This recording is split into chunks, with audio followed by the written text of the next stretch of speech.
everybody. Once again, this is the Delphi Council Debriefings with myself, Leamon, our host, also Mark, and then we have a special guest host today, Aaron Burkett. So before we get into Orrorsh, which is our discussion topic for today, Aaron, tell us about your history with Torg and or Torg Eternity. Okay. So I first got into Torg, like OG Torg. The best way anyone can get into any role-playing game, the machete method. Completely divorced from context in the early 2000s through secondhand shops and used bookstores and clearance sales. I bought the box set. I bought the Space Gods, and that was what I had. I did not have any. Of course, the box set didn't have all the books that came in it. Had none of the cards, and so I got to like sort of like any sort of active cultural archaeology. I got to fill in the gaps based on play examples that are present in the book, which there are a lot, and fan pages that were up back then and are probably still up now, as long as they aren't on GeoCities, and just really falling in love with the breadth and depth of concepts that are present in Torg. There are a lot of games in general that sell you on some sort of like premise, but really it's fairly shallow. Torg in general really delivers on this. It's this world with this thing going on, and these are the subsystems and rules that make it work. And then the blank space is really a fertile void versus other games where that isn't really the case, where they're leaning on your understanding of some other property or cultural IP or story or something like that. Like D&D's really guilty of this, where it's always relying on your understanding of Mick Europe rather than something in the setting. Does that make sense? Mm-hmm. So anyway, I didn't really have a group to play it with, but I did like repurpose a lot of the systems in there, like Axiom movements for Mutants and Masterminds first edition game that I was running, with the way the characters could shift and mold the world around their actions in a more overt and physics metaphysical sort of sense. And then while I was engaging in the lonely fun of collecting other Cosm books and adventures, and I had the second Relics of Power, but not the first or the third. I've never seen a hard copy of the old Orrorsh book in the flesh. I know it exists. It's on the internet somewhere. There are photos, but I never owned one. Right. Come 2016, I'm at a small convention in Round Rock, Texas, and interviewing the special guests for my podcast at the time that was still around, or the podcast that I was a part of. Ooh, the artifact. And I basically interviewed the murderer's row of early Torg Eternity Wave 1. Shane Hensley, he started there, and like you can see now the backwash of working on Torg Eternity in Suede. Daryl Hayhurst, Ross Watson, and Greg Gordon. I missed Bill Slavasek, which is something that like still actually like nags me on my shoulder, because I loved. There's lots of stuff that I've really enjoyed that Bill touched. Right, he was always an editor, almost never an author. I really like that one D&D novel he published through WotC during the 4th edition era, Mark of Nerath. So anyway, and that got me really hyped for Torg Eternity. Still don't have a group, haven't had a group to play it with, but I've played some convention games and stuff like that, and I've got a collection now. So yeah, so that's it. And then I hit it off with John Watson, and here I am. Awesome. So a very different approach than either of the other two of us. And yeah. JM and Rod. So everybody gets into Torg and Torg Eternity differently. So that's always good to know that it's not just the same thing. Different people bring in different life experiences. So let's I was just going to say, when Torg was first published, I was a toddler, so I'm always going to come back to a lot of this stuff. I'm always going to come to it from in a broken kaleidoscopic fashion. But it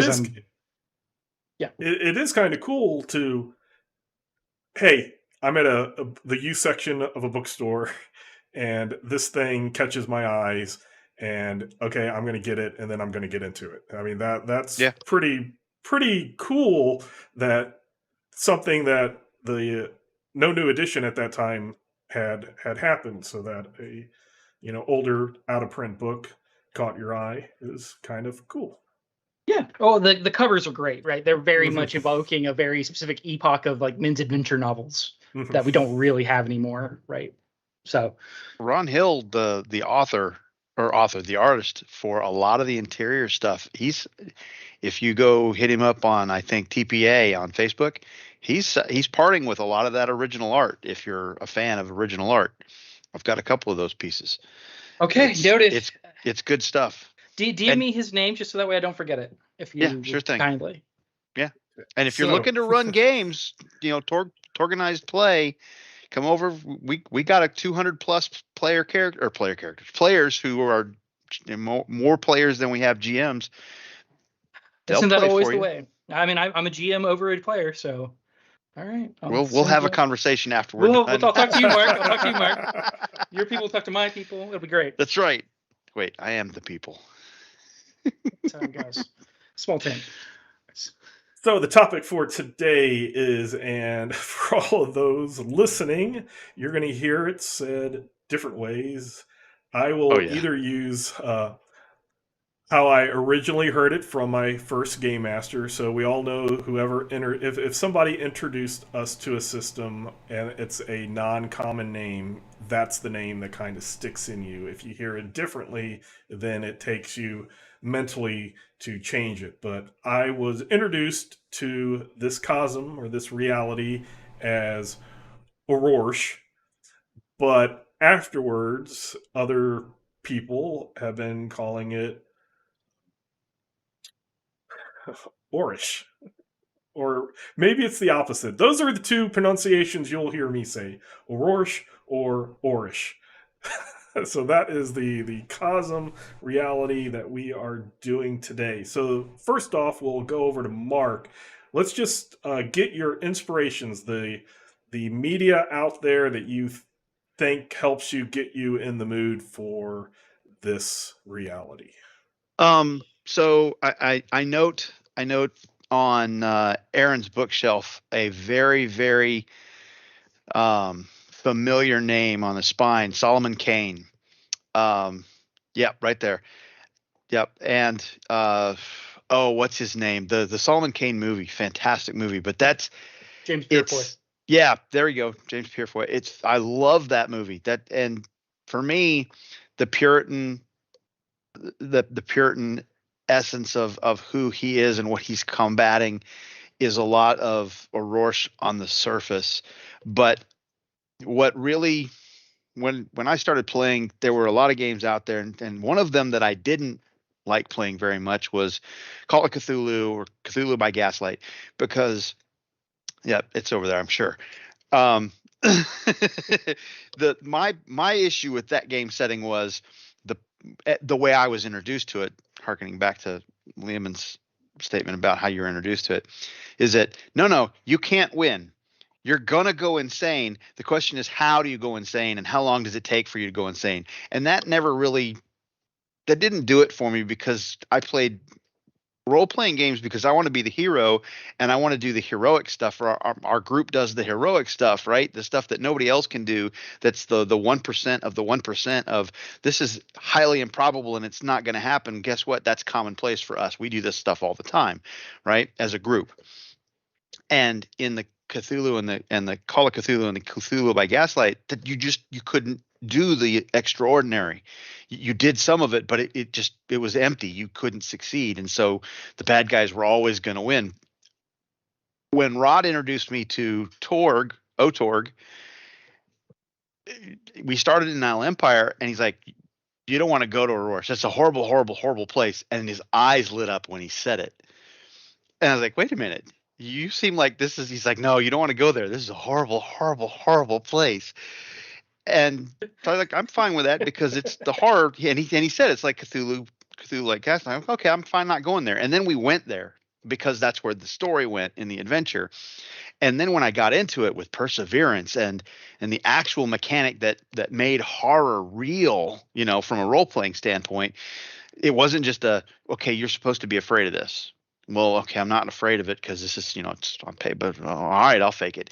But because there was a mechanic, perseverance, and all of that mechanic was there, it became a real thing, right? Just like the other numbers on the page became a real thing when I know how strong I am, I know how smart I am, I know how persuasive I am, I know how afraid I am when I go to Orrorsh in OG Torg. And in Torg Eternity, we don't have the perseverance mechanic, so that's kind of, I'm stuck in the old way of doing it because I really, really I know how afraid I am now. New Torg Eternity's got a little bit different feel to it, but because I'm rooted in the original Torg, I know where it comes from and what I'm supposed to, and so I put that in there. Or I try to put that in there when I'm running or I'm playing, because that's what it is. I really miss perseverance. Sounds like you should probably respin it and put it on the Infiniverse. I don't have to do that because I don't want to let the cat out of the bag. Okay. But if you're not watching if you're not watching the Wednesday night stream, now's a good time to start. Okay. For reasons. For reasons. So, Aaron, what are the things that inspire you for Orrorsh?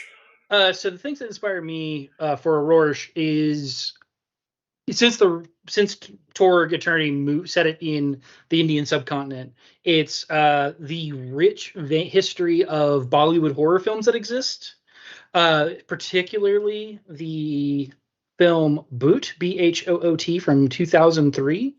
It's kind of it's like an Indian version of The Grudge, but it touches back also on like British colonial administration as like the thing with Orrorsh is that it is the Gothic horrors cosm, and it has an aspect of cosmicism, right? Because history is always happening to us, and that is absolutely true in Orrorsh in a way it isn't quite true in Core Earth. Right. The Gothic horror genre itself is that history has grown teeth and is coming to eat the present. Even from the very first one, Castle of Otranto, when the giant helmet appears out of nowhere and crushes the bride, that's what's happening. That's the genre. That's its thing. And so yeah, Boot, the horror fiction of Brian Evanson. I don't know if anyone's familiar with him. I would highly recommend The Song to Unravel the World or A Collapse of Horses. He used to be a professor of lit at BYU with Brandon Sanderson, but Brian Evanson kept icking out the students and the Latter-day Saints that they ended up branding him a heretic and kicking him out.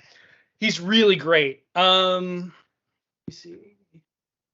Yeah, those are probably the two things I would typically lean towards. Is Brian Evanson's fiction, folk story, folk tales, Bollywood horror film, and history. Okay, and then being the Gothic horror realm, just in case I need to state the obvious, you have Mary Shelley's Frankenstein, Bram Stoker's Dracula, Dr. Jekyll and Mr. Hyde. Other things, there's an anthology that I have that's called Weird Vampire Tales. That is a bunch of 1800s and early 1900s writing little short stories about different vampires and stuff. Those type of ghost stories are also things that can be used to inspire you. So let's unlike the other ones which we did last episode, we're going to dive deep into Orrorsh. So first we're going to talk about the big guy himself, the Gaunt Man, who is the High Lord of Orrorsh. So let's start with Aaron. Your views, thoughts on the Gaunt Man. So the Gaunt Man is rad. That's the most surface level thing. I think it's incredibly interesting that the Gaunt Man presents in the mode, like Mark was hitting on, of tangentially, in like puritanical stylings, he very much has the vibe of being a missionary. He is not from here. He's never from here. He's always from somewhere else, and he's here to alter the frame of reality around him and for everyone else around him, even if he's not directly present. Right, like the nightmare trees in particular, which is a relatively new addition to Torg Eternity versus Torg. So, yeah. That's always the vibe I've gotten from the Gaunt Man. So the Gaunt Man in Torg Eternity, we have in original Torg and Torg Eternity, you've got High Lords. Every Cosm has a High Lord. Core Earth is the invaded place, right? We don't have a High Lord as far as anybody knows, and they're all coming here to ransack us, right? Well, who's in charge?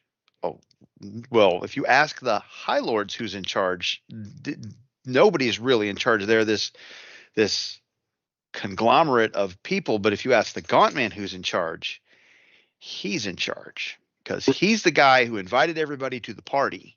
He's the guy who's been around the longest. He's the guy who can manipulate reality and what's possible better than any other High Lord out there, right? He knows how the void works better than all the rest of them, and the subtleties with which his machinations have been put in place are would make a Pan-Pacifican CEO proud, because he's got layers upon layers, and when you think you understand what he's doing, you really ought to take a step back, because you probably don't. You probably only understand what he wants you to understand, right? And so it's a lot like, and this is one of the fabulous things that Torg Eternity has done, the way that nightmares work now. With, you get a nightmare and they've got, and this is a little in the weeds, but whatever. You got a nightmare and they've got 4 possibilities. Well, each possibility is tied to a secret that you have to learn about the nightmare to weaken it so that you can finally take it out. Because if you don't learn the secrets when you take it out, guess what? It just shows up again, because it's a nightmare. And that's a unique thing to Orrorsh that's really cool, that the Gaunt Man put in place, which, like Aaron was talking about, the nightmare trees, those things are fantastic. They and because they're so fantastic, they almost overused, but you just can't help it, because they're that good, and they make sense to use that frequently, because it's just like, well, what are we going to do? Well, it's got to be a nightmare tree again. Okay, fine, put it in.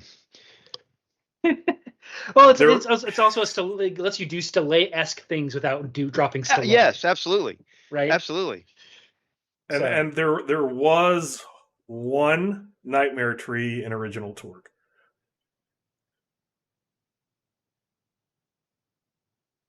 They took a reality tree and put a Orrorsh reality rated being inside of it, and that made it a nightmare tree.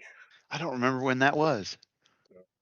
I'm gonna have to ask Rod if we ever did that. That's a little Easter egg.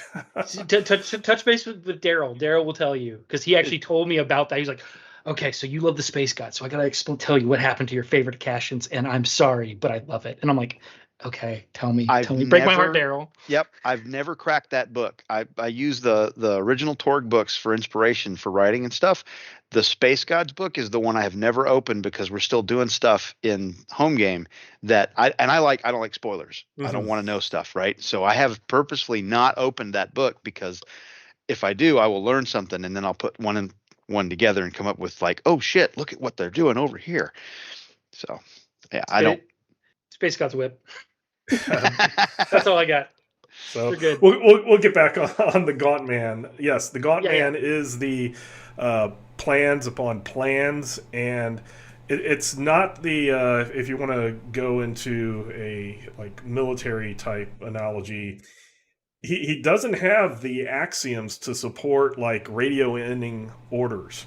He has to have contingency plans. So it's this plan, and then A through Z contingency plan, and then A through Z for each of those plans. So it's just so many. And he also is unique in the other High Lords in that since he knows so much about the Nameless One and the Void and how that works, he has been able to take his reality of Orrorsh and make sure that it's not contrary out there in certain ways.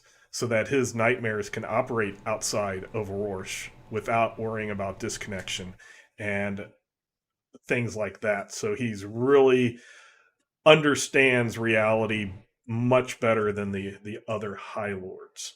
And to make a High Lord, you have to have a darkness device. So he has the darkness device, Hecaton. Either of you have any thoughts about the Gaunt Man's darkness device? I will yield the floor to Mark, as I have never cracked open a copy of Orrorsh. We have the OG one. I have the new one. We've lost your picture. Yeah, sorry. Okay, Nope, there we go. I was Sorry like, about that. I'm going to have to start moving things around. But So yeah, go ahead, Mark. well, so Hecaton, you almost personify. I mean, you have to personify the darkness device because they are sentient, right? It's just it's tough for me to get because I haven't explored all the stuff I want to do with the High Lords yet to get into the darkness devices to have dug real deep into it. So I'm gonna have to let Leamon be the one to expand on this one and expound on it because I'm reaching for a book right now to jog my memory on. So yeah, that's the one. So Leamon, why don't you start us off with that? Because So I'll just say Hecaton proclaims itself as being the most powerful, the biggest, baddest darkness device, kind of like the Gaunt Man proclaims himself to be the biggest, baddest High Lord. There is some hints as that the darkness device may not be a reliable narrator.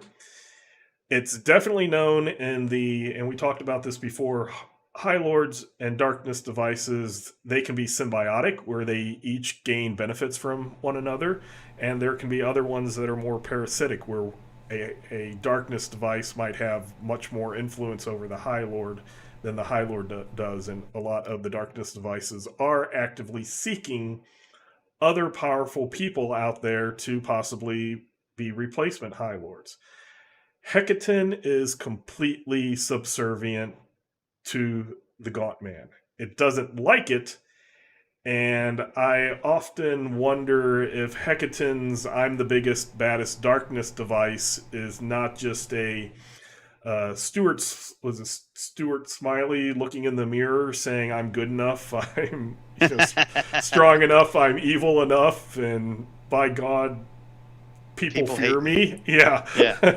If it's not just trying to pat it, give itself a pat on the back, because the Gaunt Man, it is actually inside of his chest. It is a replacement for the Gaunt Man's own heart. And its physical appearance is that of an obsidian heart. And I'm not talking about Valentine's Day heart, even though we just had that a few days ago. I'm talking about a human heart. Yeah, it's the organ meat. Yeah, that's actually something I was going to point out that I think is really cool about Hecaton is that other darkness devices are spears or weapons or external, and Hecaton, by comparison, is in the Gaunt Man and is a part of the Gaunt Man's corpus and is required. We can assume required for the Gaunt Man to, walk around and be some sort of semblance of alive. If a cosmic nightmare truly can be alive, right? That would be horrific. He's just like, don't do it. Right? And we don't know. There's questions, and that makes people afraid. And fear is what rules Orrorsh. Orrorsh has the Gaunt Man, and his reality has perfected fear. Also, the Gaunt Man and Hecaton are unique in that they don't have a source cosm that everything's anchored to. It's not like they have that Gaia, which is where Orrorsh this time came from, but pretty much all the realities out there still have an intact home cosm that, whether it's more darkness device or High Lord, they've come together, they've set axioms, they set world laws, and then they go out and conquer. But all that energy is, or not all, some of it's being destroyed, but a lot of that energy is going back to the home cosm. Whereas with the Gaunt Man, he makes whatever cosm he's invading his home. So he kind of cuts off his retreat on purpose as a, I'm here and I'm not going back. And it's kind of a pretty bold statement, in my opinion. Thoughts? Yeah, one of the things that I was actually going to say is that that's really right about Hecaton and, by extension, the Gaunt Man, and vice versa, right? Because they are symbiotic, they're linked. Is that Hecaton actively consumes darkness devices, right? Of whatever cosm that they're invading. And all the darkness devices, and this is actually really cool, the darkness devices all know and fear Hecaton. Right? And so that whole thing about pouring out whatever reality they're in, leaving it a husk and pushing on and burning the ships behind them. So it gives the Gauntman and Hecaton like this very strong spine of cosmicism. And it makes all the heroes who oppose him in the cosm he's leaving and the cosm he's now cancerously infiltrating, gives them a very strong like Sisyphusian bent, right? The Gauntman is always pressing down. Sometimes you're going to get him to the top, and sometimes he's going to roll over you. But the Gauntman will never stop rolling down. He will never stop pressing. There is no back, and part of that means that you can never truly get rid of him in some way. Obviously, that happened. Torg, they figured it out. They did it. So we'll see if Torg Eternity's Storm Knights can figure it out. Any thoughts to add, Mark? Well, as you pointed out, Hecaton, all of the other darkness devices fear Hecaton.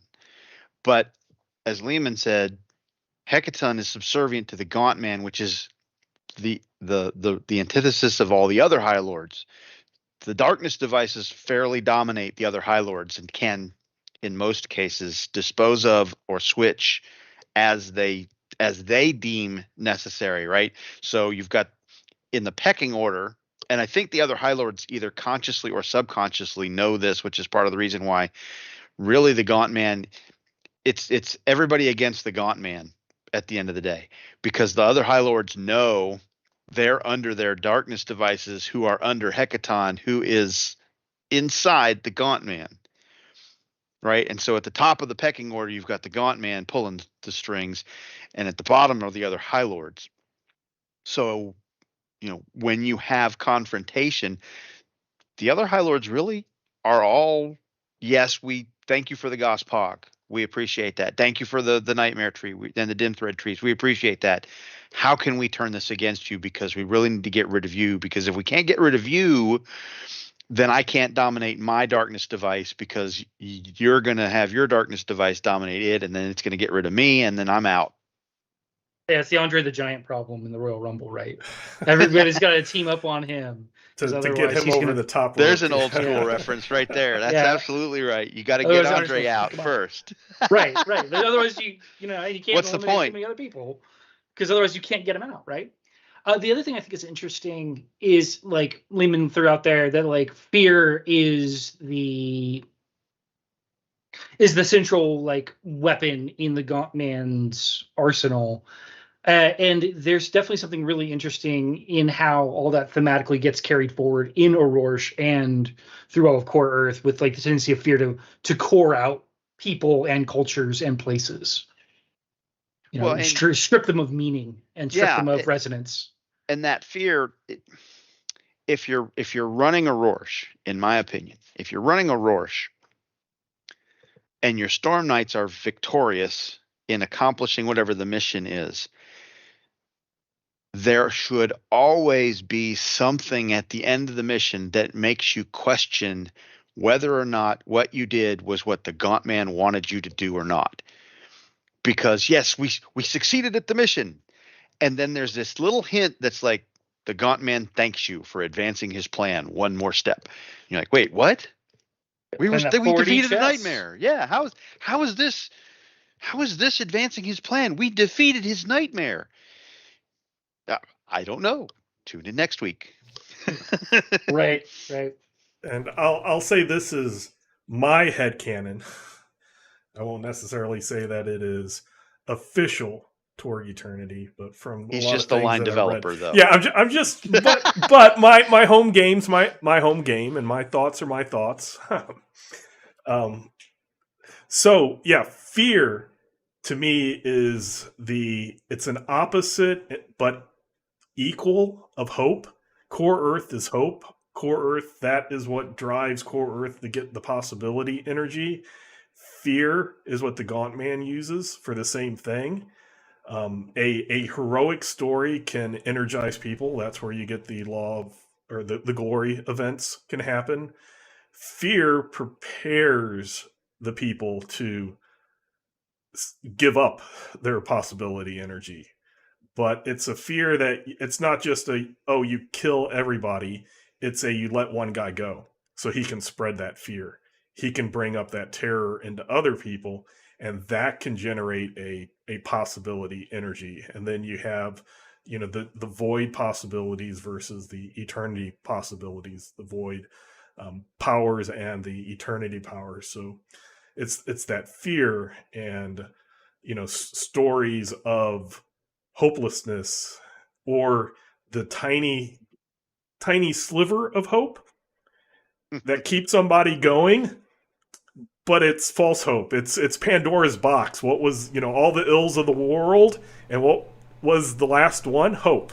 So it's like, how do you, is it good? Is it bad? Is it good? Is it bad? Depending on my mood in the morning, if I read that or listen to that story, how is it? And that's, for me, what the Gaunt Man wants you. he doesn't want you to know. Right. He wants to taint the hope that's in your heart, so that way you grow to fear more and fall deeper into despair, et cetera, as he plays 4D chess. So the ways that the Gaunt Man does this, his axioms. Let's talk about the axioms. So every reality has 4 axioms: tech, magic, spirit, and social. They're on a scale in Torg Eternity from 0, which basically the concept really doesn't even exist, to a 30, which is the most a technical, magical, spirit, or social aspect could be. When we look at the Gaunt Man, his tech is 18. So this is somewhere around between, say, Civil War, American Civil War to World War One. That kind of technology. There's rudimentary internal combustion engines, analog computers, rifles, stuff like that. But it's not so effective that it can tear up nightmares. So, in my opinion, he's tailored his axioms so they give people, maybe they do. Maybe they give people a hope or false hope that, hey, I can do it. As Mark was saying with Call of Cthulhu earlier, my character that I played never used a firearm because everybody who used a firearm thought that they could kill the thing, and then they ended up dying themselves. Look, when you have a hammer, everything looks like a nail. Right. My character carried around a billy club, and if he hit it once and it didn't stay down, he fled. And that kept him alive. But that's kind of how I see my personal view on the tech and most of these axioms. So what are things that you think about? Let's just do them all, actually. Magic is 16, so what can you do with Magic 16? You can summon something. You can summon a demon. Oops! But you can't get rid of the demon. So... the one-way door. It's the the one-way door. It's enough to get people in trouble, but not enough to fully fight back against it. Spirit, you have direct damage. Direct damage at long range is the Spirit of 16. If I can't remember if I said it. Magic is 16. Spirit is 16. Spirit, you can do direct damage through miracles at long range. It's right under where the divine powers are noticeable. When people actually can walk around and go, that is an obvious divine power has come in. And it's 2 below when gods appear and walk around. So you don't have your deities coming or either showing you or direct divine things or coming down to talk to you, but you can damage other people. Right. You don't have theophanies, but you got all the other tricks. Right. And then social is also 18, which you have your capitalism, socialism, communism as stated in the core rules. So you have an industrialization, but there's nothing that is really utopian or getting everybody to work for each other. You're either working to make money, or you're saying, hey, we're all equal when you're more equal than others. The narrative of the nation is actually the thing that I always think of at Social 18, right? The concept, the shared narrative of this is who we are, this is the language we speak, this is where we come from, this is what we aspire to. That has really seeded, like, dug its claws in at Social 18. So. Well, and for Orrorsh, I mean, utopia is not a word that you would generally associate with Orrorsh, but it at this social axiom, it's kind of like the concept is novel and it's out there, and the reason that people talk about it in Orrorsh is because it's a concept that's look, this is the new thing. We can have utopia now. Really? How do we get there? And then everybody scatters to the four winds on how each group thinks that they can get there, which sets off the conflict between the different secret societies and all the rest of it, because everybody's got their own plan and machination about, well, yes, we all want utopia, and this is how we get it. No, you fool, this is how we get it. And now they're head to head because they're diametrically opposed. So not very sophisticated in their social axioms, but they got them. Right. It's just enough to cut themselves. Yep. Which is, yes, exactly. It's enough to get to think you're gonna get somewhere, but not good enough to get where you need to get. They haven't figured out how dangerous it is yet, but they're waving it around because they got it. Right. Right, and I think that's actually just a good analog for the axioms of Orrorsh in general, right? The Gauntman does not rely on axioms the way other High Lords do, also, is one of the big things. Just as he has tailored his nightmares and stuff to be able to survive outside cosms, and he himself is sort of outside the schema of other High Lords, the social axioms reflect that as well, where it's such that everyone who's a denizen is like not is trapped in there with them and their limitations, and you can see what you could potentially do, but you can't quite get there, and so you're perpetually reaching, your reach is perpetually outdistancing your grasp. You're doing that Mary Shelley's Frankenstein thing, like you're never going to get to the destination. You're always stuck. And that's the point. Yeah, that's the point of the frustration that they get, because their axioms are all right there at like 2/3 across the board. And so it gives everybody, all of the natives of Orrorsh, regardless of whether you focus on tech, whether you focus on the spirit, magic, or whatever, you're right at you're toeing the line of a breakthrough, and it's just outside of your grasp. If I could just get this one more thing, and that one more thing invariably is always the occult. Yeah. Because somebody comes up with but if you'll just go bleed this thing over here, that'll get you across the finish line. Sacrifice this thing at the light of the full moon on the roof while running around naked, and you'll get where you want to be. And so you make this pact with, it's always the Gaunt Man, but right. He looks what like, mask he wears. Yeah, what mask he wears, exactly. And you're making a deal with the devil, who happens to work for the Gaunt Man every Tuesday and Thursday. And here's his contract. And so now you've got what you wanted. It's your heart's desire, except you sold your soul to get it. And so, you broken through and you've done this thing, and it's really great. And look at that. And then the bill comes due, and now you've got to use it for the forces of darkness. And you descend into this pool of angst through the occult, which is in everything. Yeah, and that's interesting too, right? Because in doing that, they're accomplishing the goal, and like the word occult is, the root for occluded, for hidden, and like the means by which you are pushing back that penumbra is always within an avenue that the Gaunt Man controls. Right? It gets back to him being outside of everything, having this sort of meta awareness in a way nobody else quite does, and again, 4D chess and being the mastermind.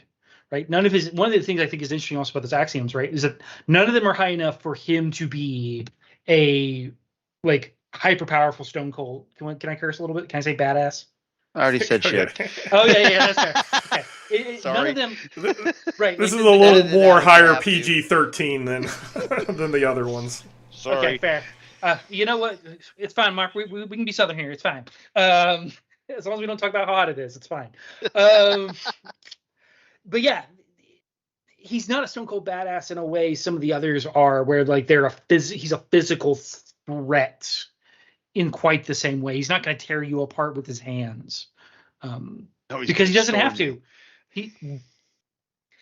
Yes, he's going to storm you. His interdiction carries a different threat to it that I think is also very interesting, right? Like none of his axioms are powerful enough for him to like have a awesome robot arm or wield magic. He's just going to actually just beat you to death with the raw power of metaphysics.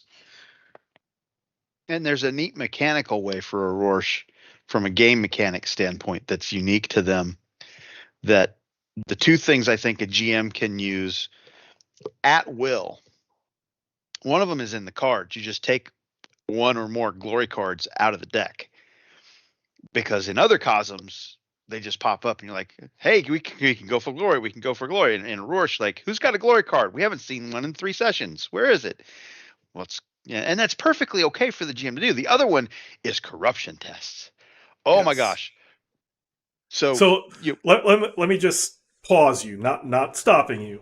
So okay. Because of what we've been talking about and what you guys have been talking about, that leads directly into the law of corruption. So let's switch over to the world laws of Orrorsh. And now go. Law of corruption tests. Okay, so talking about the occult, and the occult is in everything, and if you want to accomplish that, you it's just out of your grasp. If you'll just embrace the occult to get there, you can do it. Well, Orrorsh has got that in spades, and it got that not just for the bad guys, but for Storm Knights too. But this is where Torg Eternity brings in perseverance, that mechanic a little bit, because you can totally make your character unplayable, and that's through corruption. You fail to make a corruption test enough times, lose enough charisma, boom, now you belong to the Gaunt Man. The GM takes your character, go make another one, because you have become irredeemable because you failed a corruption test. And for the game mechanic, that's willpower, which is based on charisma, and if you've got ranks in it, it gets higher, and it's like, okay, I can use possibilities and take them back or whatever, and people do that all the time until you roll a 1. Ask Jim about rolling ones. Yes, I was there when that happened. For those listening, basically you make a corruption test. If you fail, your charisma goes down 1. People will be smart in air quotes, In air quotes, that's right. and they will buy their willpower up very high. And since, hey, I let me be a priest or somebody who has a high spirit. I have a 16 spirit. Or 13 spirit, and then I've boosted it up so my willpower is 16. I don't have to worry. And then 3 times mishaps on grabbing that corrupted possibility back, and now they're 3 charisma points down. And to put those numbers in perspective, 8 to 10 is average, 10 being your standard number. So 8 to 10 for a character and he's got a 16, you're like, I got this, no problem. Not so much. Yeah. The other thing is that like charisma is so often perceived in the lingua franca of RPGs as a dump stat. Yep. And the way Orrorsh corruption is designed, it bites you. Like it bites. Yeah. It gets you in the throat for thinking like that. The other thing I think is interesting is that there's so many breadcrumbs to corruption, right? Perks and like, well, you've got the spell, and if you want to risk this corruption test, you'll get some more damage, or you'll get a better effect or something. And like, they're just giving you, the game just gives you all the rope. Absolutely. Also highly encourage game masters to add a little stuff to it. When one of my players, hey, that possibility, you could just keep it. All you need is a corruption test. And the player was like, Could I draw a card also? Sure, why not? You can draw a Is card. that what it takes to get you to roll You know, it? Sure, go ahead. Sure, just hey, I'll as a game master allow that. The player succeeded, was happy, but he wouldn't have even attempted it had I just said no. So on those, corruption tests are always nice to tempt a little more. That's what they're supposed to be. So if tempting is I get this back and a card, why not? That's what you need. Okay. Yeah, And a you're going card's to get not. it back. It doesn't matter whether you succeed or fail. You get to keep the card and the possibility. And well, what happened? I failed. What happened? I don't know. And you just don't tell them. And now they're Right. wondering what happened. You figure it out later. But the not knowing for a player, wait, I failed a corruption test. What happens? You'll find out. It'll be fine. I'm sure it'll be fine. Yeah, and this structure of corruption is actually very similar to pushed rolls from Call of Cthulhu 7th edition, where it's like it's going to be worse. Like you the DM tell them the consequences for failing, and you like, do you want to push? Mm-hmm. Same idea of like, I'm here to help you. It's fine. Yeah. The water is perfect. You're not going to boil alive. It's fine. It's fine. How can you lose? And Make corruption that test. is eternal. So anything dealing with corruption, it doesn't go away when you leave your Orrorsh and get safely back into any of the other realities.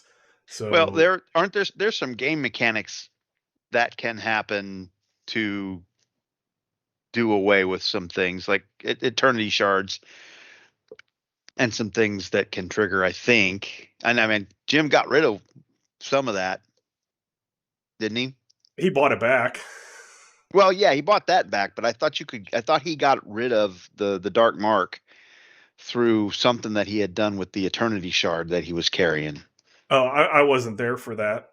But I may be misremembering that, and if you want to write it in there, GM, you can. So yeah, Right. there's ways to do that. But Law of Corruption, the perk categories like Cursed and I can't remember what the other one is. There might be a corruption one, but there's two different categories. One has to do with ghosts, vampires, and werewolves, and the other one has to do more of nasty.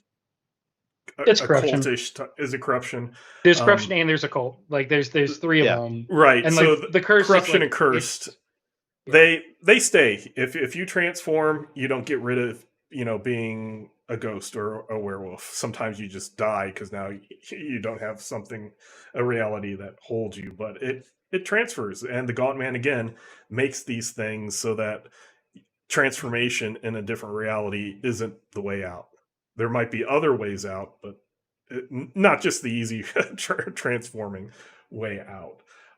Then usually in all the realities, there's two major world laws that have mechanics. Law of corruption is the one, and then one that is flavor. So the other law of mechanics in Orrorsh is the law of perseverance. And depending on how you think of it, if you're a half full or half empty glass kind of person, it's either a good or a bad thing. If you read the core books, it's a good thing. If you read the Orrorsh source book, it's not so good. But basically, it makes it more difficult to soak. So normally, if we get into a little bit of the mechanics, you have a 10 base. If you make a reality check against 10, then you're able to heal a wound and all your shock. If you make a good success, which is 5 higher at a 15, then you heal 2 wounds and all shock, and a 20 heals all wounds. With Orrorsh, the law of perseverance makes it so that you need the 15 to get the 1 wound and all shock, and then the 20 to get all.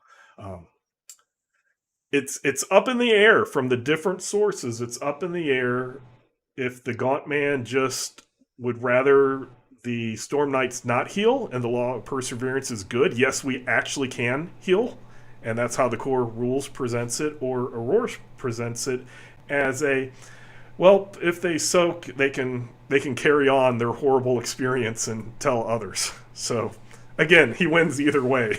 Storm Knight's not being able to soak as much. It reminds me actually of a vice, right? Or the way anacondas and various constrictors work, right? Like they tighten, but they're not actually actively squeezing. Every time you inhale, that's when they cinch. And then they cinch and they cinch. And I always got that vibe with the law of perseverance as like the pressure that never lets up in a certain way. Well, it's from a game mechanic standpoint, players know going into it when they start a mission in Orrorsh, it's harder on the outset, because if I build, if I'm not min-maxing a character, if I'm building a character that's going to be a lot of fun to play because it's got some quirks and some role playing, whatever, my reality is probably going to be somewhere between 10 and 12. I'm 3 or 4 points under what I need to soak 1 wound at the outset, whereas in every other reality, I'm 1 over on the die, right, or on the roll. So if I'm testing to soak, it's a lot freaking harder, and you know that before you set foot in the chasm. You know it's going to take 2 possibilities. Almost certainly, and you only start with 3 per act, which is what makes.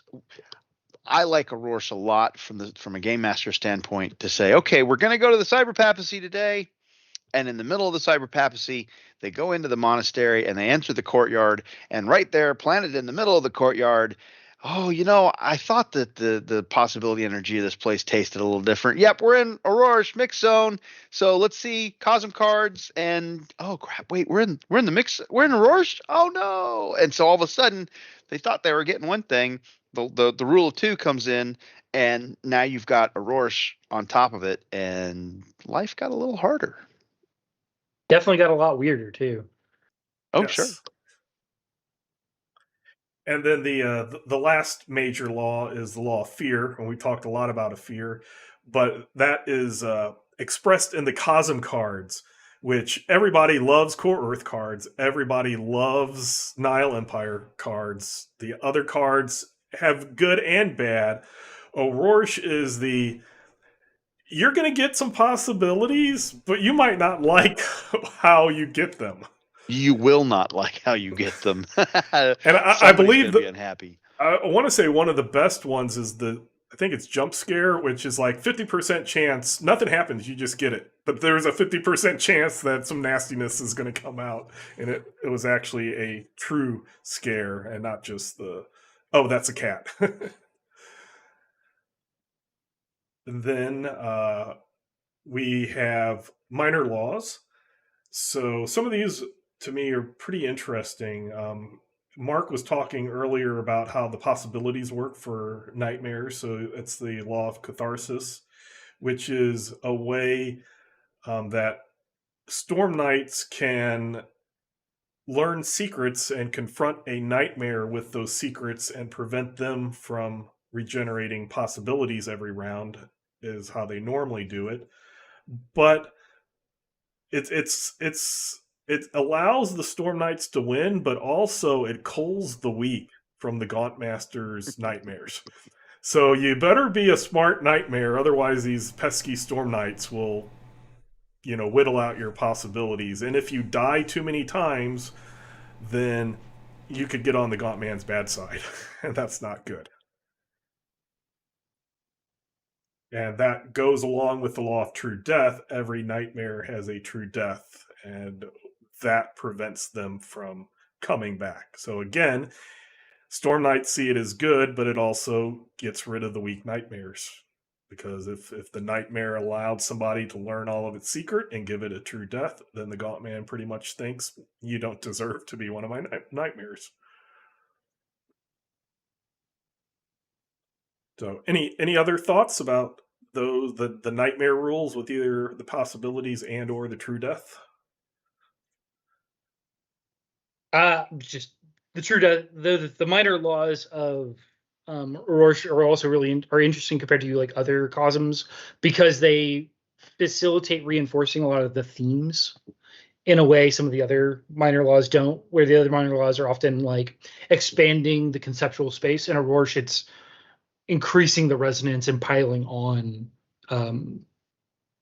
how the whole cosm works. Mm-hmm. I'm a big. I just like the law of catharsis. I don't know, just good.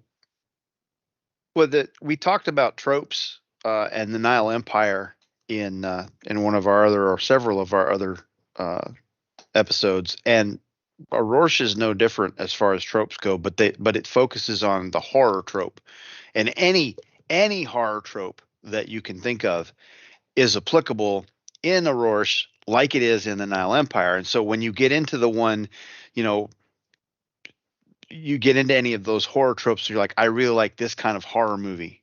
Okay, all the tropes you're used to in those kinds of movies, put them in your Orrorsh cosm and lean into it because it works. There are cosm cards, I think, or that maybe it's Torg, where splitting the party. It's a cosm Really, card. really good thing. You like and the fantasy game that shall not be named. See, I'm getting better, Leamon. The most popular role playing game in the world, according right. to some market research. That's right. Drills into players' heads. Never split the party. Guess what? Orrorsh rewards you for doing it, and you're gonna hate it, and you're gonna do it because you're like, wait, I get possibilities if I go upstairs with the flashlight by myself. This is a horrible idea. Fine, give me the possibilities. I'll go upstairs. So figure these tropes out, and that's where the nightmares are great too, because that's a there have been whole horror movies built around here's your nightmare, and we've got to learn, like Freddy Krueger, we got to learn about how Krueger got, how did he get killed, and who built his glove, and why does he only show up in nightmares, and all of these things, and you learn this, and he gets progressively weaker and weaker and weaker until finally you learn how he can be dispatched, and then you put him away, right? And there's a 2-hour movie that you've watched over and over again from Hollywood. That's Orrorsh. I mean, you didn't true death him, so that's why there's sequels. That's right. That's exactly right. And if you, as a game master, if you want to make have an ongoing villain that at once feels very satisfying to dispatch and has a very written into the game way to bring him back, a nightmare is perfect. You don't give them the first time they encounter the nightmare, the whole mission, they never get a secret. You just deal with the nightmare, and when you whack him and he goes away, and then maybe somebody shows up and explains to you why. Well, did you do this thing? Oh, he's coming back, and you're like, no, we took care of this. And then a mission goes by, and then the second mission, the third mission, here he is, he's back, and you're like, well, wait a minute, we killed you. You didn't take it. No true death. Here I am. So circling back to something that we talked about, or at least I did, that we mentioned very early on, the law of true death is a direct mechanical implementation of the idea of history comes back to kill you, right? It forces you to do the research and do the legwork and dig into it and find out about them and get into the mystery without having bespoke mystery mechanics or anything like that. It just says, here's this metastructure thing. It allows you to Jason Voorhees a werewolf aristocrat back over and over and over again. And until you know his story, until you know everything about him, he's going to keep coming back. Weaker or not, he still recurs. Right? And at the worst possible moment. Yeah. And let's put that behind some corruption doors. Right. That knowledge. You might have to do some bad things that aren't good that will require corruption tests to learn those secrets. Of course. Otherwise, it's not a secret. Or Orrorsh. So we have one other minor law which I find very fun is the law of the uncanny, which is certain things just change without reason. You go to a shop and the shopkeeper you talk to, the next day you go back and it's a completely different person. The store that said Leamon's, Coopery or whatever, now it says Marks. I've always been the Cooper. I don't know what you're talking about. Or just starting a new scene, just boom, plop Storm Knights into a new scene. You don't know how you got here. Time passed, something happened. times walkie in Orrorsh, or going down a trail and you see a carriage pass. The next day, the carriage passes again, and they act like they never met you before. Small things that keep you guessing and wondering what's going on. But there has to be a payoff. They have to connect to something. So as a GM, you can't just I guess you could just throw it in there, but what you have to watch out for is that when you do the carriage that just shows up day after day on the same route and they don't know who you are, players are going to investigate that, because when it happens once, it's, oh, okay. When it happens a second time, wait a minute, okay, I should be paying attention to this, and they will. So don't do that without having something behind it that they can find when they pay attention to. Otherwise, they're going to be upset that there's no payoff, in my opinion. Well, one of the cool things, the way I would have used the law of the uncanny in the past, is that's the foreshadowing that you're actually in a mixed zone. Because so much of Orrorsh is so subtle, it's you're drinking water, you put the bottle down, you walked away, you came back, and now it's a different drink, or the food is different, or there's the pattern of the tables has changed. You can do stuff like that when you're like showing images when you're running a game online, and you can do like the slow Where's Waldo shift also. The tree, one of the trees is different. It was a willow and now it's this. There's lots of ways to implement this sort of shift to implicate that you're sliding into another world, and that Orrorsh is slowly insinuating itself into the scene and the world. And very much like the kind of an opposite of the Law of Wonders of the Living Land, it keeps those memories. Orrorsh keeps the memories of all the cosms it conquered. It's not like the Law of Wonder where Lanala is preserving other realities. It is the bleeds, which is the nightmares of those destroyed husks out there that are coming to haunt people in the current Orrorsh. Orrorsh just keeps torturing them. So you might have bleeds, which is like going into a wonder, but it's a nightmare. It's not a wonder. Bleeds are red. We could probably talk another hour on Orrorsh, but we are getting at our time. So I would like to, first off, thank you all for listening and or watching, depending on which media source you're watching this on. And I'd also thank you very much, Aaron, for joining us and being the special guest host and giving us your views on Orrorsh. And we'll probably bring you back at some point when I would love to come back. It was great. So look to maybe get some more some organized play under my belt, so I can speak from the perspective of being a player rather than the lonely play of reading books. That's how I got to be the player. So hey, you know what? If that's the gateway, that's what I've got to walk through. So once again, we thank you very much, and until next time, may you have fun in your own Cosmverse. Thanks, everybody. Bye. Later, y'all.